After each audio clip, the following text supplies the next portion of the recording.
Assalamualaikum warahmatullahi wabarakatuh. Bertemu lagi di channel ini, di channel Rahmat Hidayat Edi.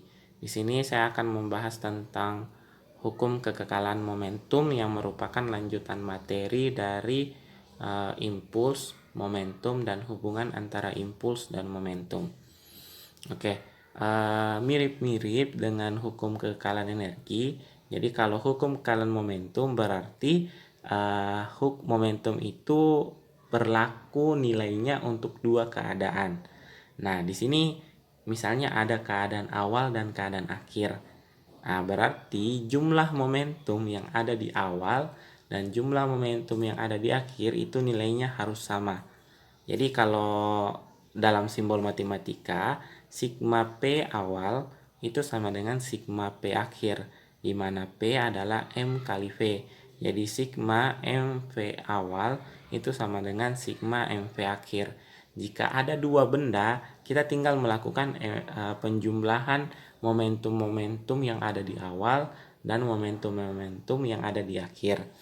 Nah, ada dua benda, misalnya benda A dan benda B.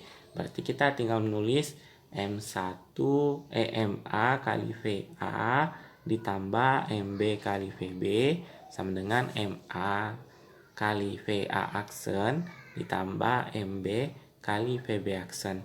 Nah, perlu kalian ingat bahwa momentum itu adalah besaran vektor. Impuls pun besaran vektor sehingga dia memperhatikan arah. Jadi kalau kecepatannya ke kanan nilainya positif, kalau kecepatannya ke kiri nilainya negatif, dan seterusnya. Jadi yang nilai-nilai positif itu ya nilainya pakai operasi penjumlahan. Cuma kalau nilai negatif berarti pakai operasi pengurangan. Nah, itu tergantung lagi tuh ketemunya dengan tanda operasi apa yang ada di bagian depan. Nah, hukum ini hanya berlaku untuk peristiwa yang tanpa melibatkan impuls pada peristiwanya. Jadi mirip dengan hukum kekekalan energi, di mana hukum kekekalan energi berlaku jika tidak ada gaya non-konservatif yang bekerja pada benda. Nah, kalau hukum kekekalan momentum itu berlaku jika tidak melibatkan impuls pada peristiwa tersebut. Jadi tidak ada gaya yang bekerja pada benda yang menyebabkan adanya penambahan momentum pada benda. Nah, contoh dari hukum kekekalan momentum adalah dorong yang terasa saat orang menggunakan senapan angin atau balon yang ditiup kemudian dilepaskan. Maksudnya dorong di sini kayaknya kurang tulisan an ya. Jadi hukum kekekalan momentum yang dimaksud adalah dorongan yang terasa saat orang menggunakan senapan angin atau balon yang ditiup kemudian dilepaskan.